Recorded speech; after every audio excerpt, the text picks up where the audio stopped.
विदर्भ आणि मराठवाड्यामध्ये अतिवृष्टीमुळे शेतकऱ्यांचं मोठं नुकसान झालं आणि शेतकऱ्यांच्या हातातोंडाशी आलेला हा घास निसर्गानं हिरावून घेतलाय।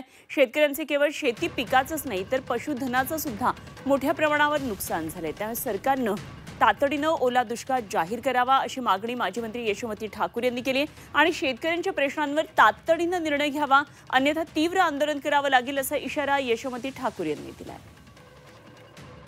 मला गंमत वाटते या सरकारची, सगळ्या गोष्टींसाठी पैसे आहेत, ऍडव्हर्टाइज, बाकीचे टेंडर्स, काय काय घरातलं डेकोरेशन, पण बाबांनो शेतकऱ्यांकडे तुम्ही नाही बघत आहात। निषेध आहे या गोष्टीचा, शेतकऱ्यांकडे बघण्याची गरज आहे।